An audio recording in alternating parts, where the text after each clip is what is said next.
Assalamualaikum warahmatullahi wabarakatuh. Apa kabar anak-anak hebat?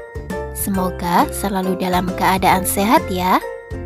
Bertemu lagi dengan Bu Nurul Madania Putri. Kita akan belajar bersama.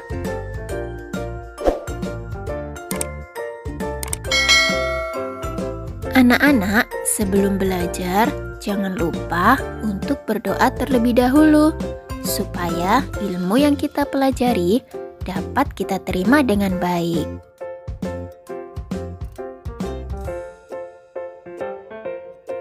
Tema 5, subtema 2, pada muatan IPA KD 3.7 menerapkan sifat-sifat cahaya dan keterkaitannya dengan indera penglihatan. Pemantulan cahaya. Pemantulan cahaya adalah proses terpancarnya kembali cahaya dari permukaan benda yang terkena cahaya.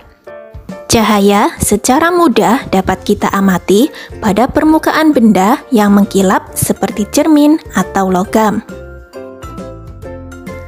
Pemantulan cahaya dibedakan menjadi dua, yakni pemantulan teratur dan pemantulan baur.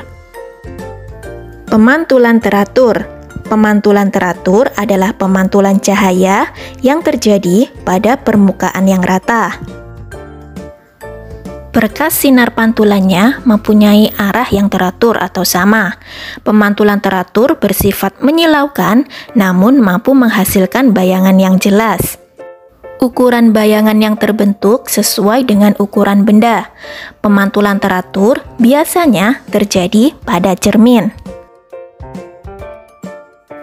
Selanjutnya adalah pemantulan baur. Pemantulan baur adalah pemantulan cahaya yang terjadi pada permukaan benda yang tidak rata. Berkas sinar pantul mempunyai arah yang tidak teratur atau baur. Contoh pemantulan baur adalah pemantulan cahaya pada tembok, kayu, batu, tanah, dan lain-lain. Perhatikan gambar berikut ini. Sinar yang datang ke arah benda disebut dengan sinar datang, sedangkan sinar yang dipantulkan benda disebut dengan sinar pantul. Sedangkan garis yang tegak lurus dengan cermin disebut dengan garis normal. Alat optik. Alat-alat optik adalah alat-alat yang menggunakan lensa atau cermin untuk memanfaatkan sifat-sifat cahaya. Berikut beberapa contoh alat optik. Yang pertama ada lup, kacamata, mikroskop, kamera, dan teropong. Yang pertama ada lup.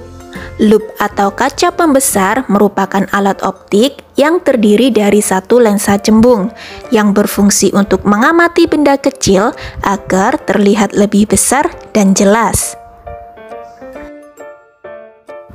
Yang kedua ada kacamata. Lensa kacamata terbuat dari lensa cekung atau cembung. Salah satu sifat lensa adalah dapat membelokkan cahaya. Cahaya dari luar menembus lensa yang paling bening, lalu dibelokkan ke retina mata sehingga kita dapat melihat benda dengan jelas. Yang ketiga ada mikroskop. Mikroskop adalah alat yang digunakan untuk melihat benda-benda kecil yang tidak dapat dilihat dengan mata langsung. Cara kerja mikroskop dengan memperbesar bayangan sampai 100 kali sehingga tampak lebih besar dan jelas. Yang keempat ada kamera. Kamera merupakan alat untuk menghasilkan foto. Cara kerja kamera hampir sama dengan cara kerja mata. Cahaya masuk difokuskan oleh lensa, kemudian ditangkap oleh retina yang merupakan sensor pada kamera. Yang kelima adalah teropong. Teropong merupakan alat optik yang digunakan untuk mengamati benda-benda yang jaraknya jauh dari pengamat, sehingga tampak lebih dekat dan lebih jelas. Teropong terdiri dari dua macam, yaitu teropong bintang dan teropong bumi.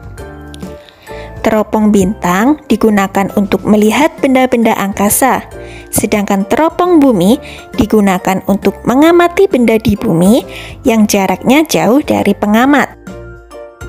Sekian pembelajaran kali ini. Terima kasih sudah mau mendengarkan dan belajar bersama. Wassalamualaikum warahmatullahi wabarakatuh.